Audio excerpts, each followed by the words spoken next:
So they had stopped us, and then I wanted to step out the car for a second. I was maybe about 11 years old at this time. Yeah. And then as I went to go step out the car, the police officer had his gun up already. On your way around, living within the communities, were you ever stopped by a policeman in Ghana? Yes, many times. You were stopped many times. How was the experience, your first time when you were stopped? A lot of times big mainstream media likes to sell all the things we do wrong. Doesn't like to print out all the great stuff that we do. Yeah. And our great stuff outweighs our bad stuff, but nobody gets to hear it. I could cook jollof rice. I've cooked awache. Come on. Yeah. No. You can cook awache? Yeah. And I have lived there about 29 years of my life, and I can cook awache. Hey, my mom raised me well, so she gave me all the steps before I moved. Yeah. Yeah, this is where I take the shame. So guys, we can cut it and then move on. Is it easy? Is it complicated? What's the process? How do you guys become, is it like going to Google and maybe searching for job, police officer, and then I just apply? Or how is it done? So the process has changed a little bit since I applied. When I was applying, there was a program called ATS, right? Okay. So the diaspora, where we bring you education, we inform you about what is going on around the world, how people are living their lives. And today happens to be another beautiful day. I have honorable people here to talk to. And I know you would love to hear them out. Obepe se obete wo monka enu ntimenko na emu momo so ya se no e top connect omo na so ya se amede yeden e bremo ntime sremo ko download your app no na afi no opese wo send sika de koma wadofo a watumi aye no with ease enne miniminu bi e wa ha a minua no wo ye Ghana ni na ye wo no kromu ha e Toronto, Canada na watumi abomode no aba be police ni. He is a policeman at the moment one ne namfofo ne wa ha with his friends. And it is such an honor. Such an honor.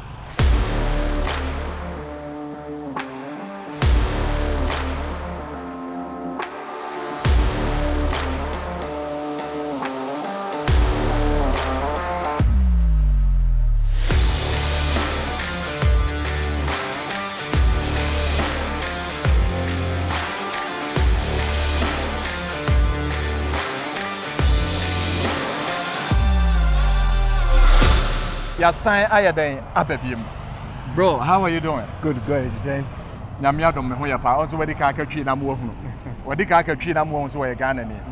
And how are you doing as well, bro? Good, thank you very much. How is your name? What is your name? My name's Heath. Heath? Yes, sir. Oh, okay. And your name is? Your friend Kevin J. Your friend Kevin J. Yeah. Which one would be okay for you? In Cabrofo. Yeah. You should speak English. Yeah. You are running away. English. You are running away. Just so everybody can understand. That's true. That's true. So beginning, I would like to know a little bit about you. You grew up here in Canada. Yep. Yes. So I grew up here in Canada. I was born here in Toronto. Where? So I was born right here in Etobicoke in Restdale. You were raised here in Toronto. Exactly. No, you see, this is what I've been talking about. The word is T-O-R-O-N-T-O. It's Toronto. Why do you guys keep on saying Toronto? It's Why true. are you removing some of the words and throwing it away? That's just the slang that we use here, right? You don't say the T in the middle, you say Toronto. Why don't we use it? Toronto.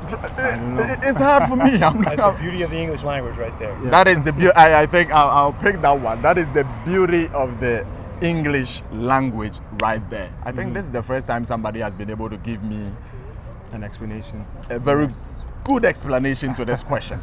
So yes, you were raised here. Yeah. Okay. Growing up, how was it like? It was good. There's a big Ghanaian community here within Toronto, so I've always had friends, you know, also with the same background. Okay. Also, I used to go to Pentecost, the Church of Pentecost. Oh, okay. Right. So you always see some of your fellow community members there as well. Yeah. It was a good life growing up. Okay. You grew up here too? I was born actually in Montreal. A little suburb outside of Montreal. Oh, okay. So I grew up in a French-English community. Moved here when I was about 16 years old. Yeah. Back to Mississauga. So I grew up out in Mississauga. Okay. And then I've been here ever since. Est-ce que vous parlez français ou pas? Je parle un peu de français. Longtemps que j'utilise. Ça fait longtemps que vous parlez même pas. Oui. C'est pour ça que vous n'arrivez pas à vous exprimer. Exactement. Ça va, c'est parfait quand même. Hey, make a casa mienza. Mayadi. Yeah, why are they far? Why are they far? It is not bad, not bad. So, tell me, on your journey to become a policeman, is this something that from your childhood you wanted to become? Some people had that passion. Just seeing the uniform from childhood, they're like, wow, I want to do this when I grow up. Did you have that passion? It was something that I saw as a child, but I wouldn't necessarily call it passion, but it was something of interest. Okay. As I got older, I began to realize there wasn't too many people from my community within the police that service. sector, yeah. So I'm like, you know what? How about I make a change and I get into that service and then, be that change that, that you want to see, right? So I decided to put my name forward. Actually, it was a friend of mine that was applying, and then he kept bugging me saying, hey, Kevin, you should apply, And I was saying, oh, later, I'll do it. Because previously I used to do some computer programming, so I was more geared towards that. But, they kept putting pressure saying, hey, you should look into it. I think you would be good. And then one day I took the plunge and here I am today. Wow. And for how long has it been? Altogether, it's about almost 8 years now. Almost 8 years. Yeah. Being a policeman. And for you, how many years? For me, I've been 4.5. 4.5. This is a second career for me. I did something completely different for a good 20 years. Wow. And then decided to change directions and become a police officer. Oh, okay. So to become a police officer in Toronto, I'm trying to say it as you say, Toronto. You got it. Yeah. Is it easy? Is it complicated? What's the process? How do you guys become, is it like going to Google and maybe searching for job, police officer, and then I just apply? Or how is it done? So the process has changed a little bit since I applied. When I was applying, there was a program called ATS, right? Okay. So what would happen is that service-wide or province-wide, all the police services would use this program to apply, right? So you'd you'd put your name forward, you paid some money, and they would do a series of tests, some written tests, some physical testings as well. And once you've passed that test, they will give you a certificate, which you can then use to apply to any police service within Ontario. Right? So I went through that process before I came. I was able to apply for Toronto. Oh, okay. Yeah. Congratulations. And you went through the same process, I guess. I was kind of the last group of people who had to do the ATS test. Okay. It's a standardized test accepted province-wide, saying that you meet the standard to be a basic constable for any police service. And now what has changed? Yeah, so now they don't use the ATS anymore. Every individual police service uses their own application process to test. Instead of using ATS, every service will have their own criteria that they want their applicants to meet before they'll then go ahead and hire you. Okay. Now let me dive a little bit deep.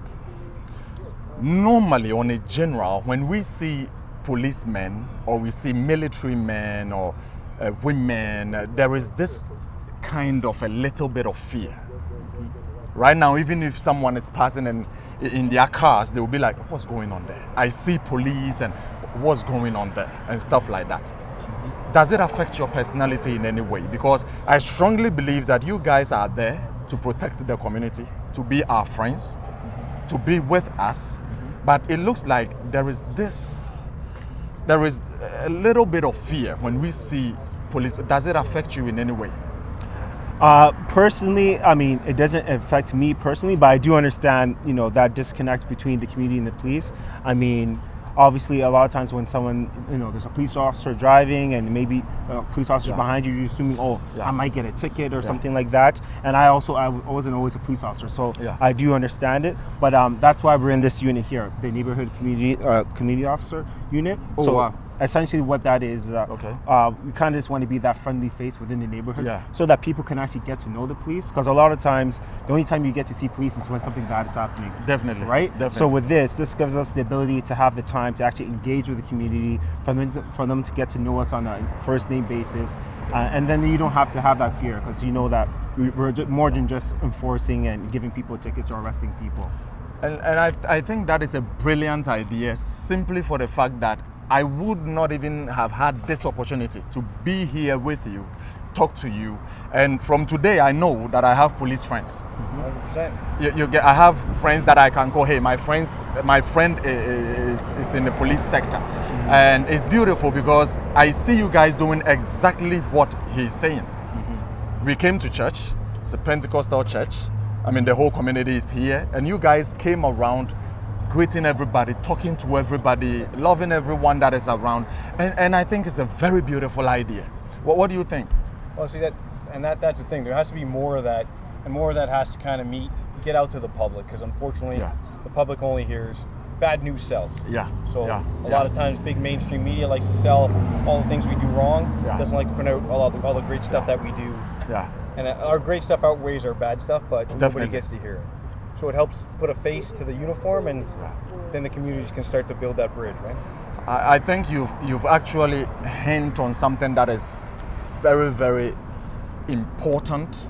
It is so important that it is quite sad that this generation that we find ourselves in, you put out the bad news today, it flies like crazy. No. I have seen so many videos of someone who has been approached by the policeman that is going viral for all the wrong reasons. And I have seen another video too with a policeman that saw a child that walked miles to school. And he said, hey, you are not going to walk miles to school anymore. And out of his own pocket, he bought bicycle for this boy and said, this is for you. And when you compare the views of these two videos, I was sad. I was like, why are we always promoting negativity? When so many people are doing good out there, good stuff out there, but we don't even see it. Mm-hmm. Yeah. And it is quite sad. How do you feel as a policeman being in front of your television or picked your phone and you see something of a sort? How do you feel when you see something of a sort?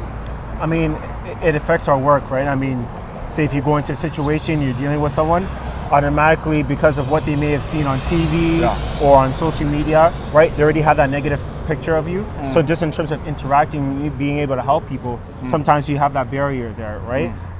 But I mean, that's why we do what we do, right? We try to get out there, show that friendly face, and be a part of the community and provide that service that we're dedicated to providing. And it takes a lot of courage to do what you guys are doing. So I really commend you for that. Appreciate it. Thank you. It is not easy.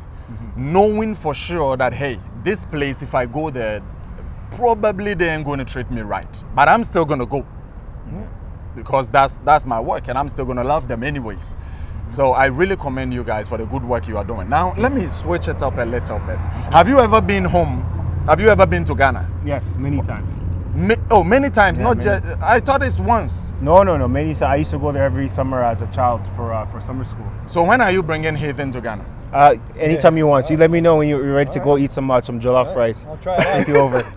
No, you will love it. You will love it. Yeah. I mean, you will love it. Doubt. Yeah. Have you been in Canada all your life? I traveled a grew up bit? here, but my dad's West Indian, so I've been down to Barbados for a good chunk of my childhood. Okay, that's great. Go down That's there great. at least once or twice a year.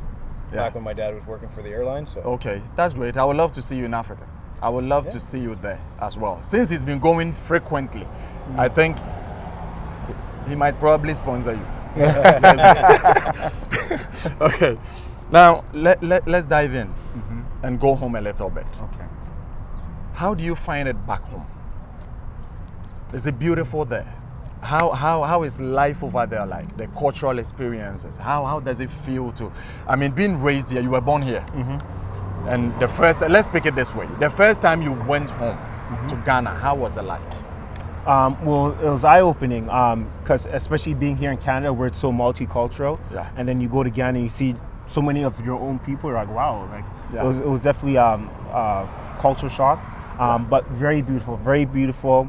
Everyone's very friendly. You feel like you're kind of just part of one giant family. Right? Your neighbor's not just your neighbor. That's your brother, that's your sister, it's your mother, your brother, your father. So it's definitely very welcoming. It's very welcoming. Yes. Okay.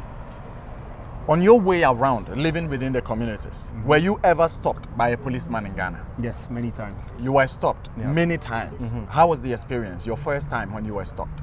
The first time I was afraid. I was driving with my father. My father was driving, and then he had foreign plates on the vehicle. Oh, okay. And in Ghana, if you're driving a vehicle with foreign plates, with DV, yes, automatic, the police is going to stop you. Yeah. So they had stopped us, and then I wanted to step out the car for a second. I was maybe about 11 years old at this time. And then as I went to go step out the car, the police officer had his gun up already. So right there I was afraid, right? but they spoke, and then they said, hey, you're not supposed to come out the car. Then I understood, right? So the first time, it was a terrifying experience. At that age. Exactly, at 11 years old. But I mean, you get used to it, right? Just different mentality in Ghana, I would say. Okay, so after being stopped for several times, what is the most memorable moment when you were stopped by a policeman that you could say, this one I'm never going to forget? Since you became a policeman, now you know the laws. Not when you were a kid. Now you know how it's basically the same everywhere. Exactly. You get it. Exactly. So being approached by a policeman, whilst you are also a policeman, but not in that terrain or in that particular domain. Yeah. And being questioned and stuff like, do you have any moment that you were like, oh? Yeah. Well, I would say exactly that first time I was pulled over. Actually, I would say 2 years ago, I went. I was there, and my sister was there. Yeah. And we went to a nightclub. Yeah. So we're leaving, and then we were using something called Bolt, which is kind of like Uber Bolt, here. Yeah, it's like Uber. Yeah. Exactly. So we're leaving, and then the police officer had pulled us over, but obviously we're not driving. It's the Bolt driver that's driving. He pulls us over, but instead of telling the driver to come out, because I guess he realized we're foreign, he told us to come out the car, right? And then he began to search us. So I thought that was kind of odd, because here in Canada, I mean, if we're pulling you over, we're not going to search you arbitrarily. There must be a reason. There must be a reason before that exactly, search exactly. Probably maybe have a warrant or something even before. Exactly, right? So that kind of caught me off guard a little bit. Just the differences between how I would operate in my job here versus how it goes in Ghana, Okay, that's great to hear. And why do you think this happened? What do you think we can do to make it even better? So in the end, he said the reason why he was doing this is because they've been having an issue with drugs and people selling drugs. So they wanted to make sure that we didn't have any, right? But maybe through more communication and explanation, because he didn't say this until the end of the search, right? So the whole time we're kind of afraid of what's going on. Terrified in every way. Exactly, right? So just more communication, because if you understand what the issue is and they're explaining it to you, I mean, your whole demeanor and your approach is going to be different versus someone all of a sudden takes you out of the car and starts searching you, right? So just more better communication. I think that's brilliant. What do you think as well, Hayden?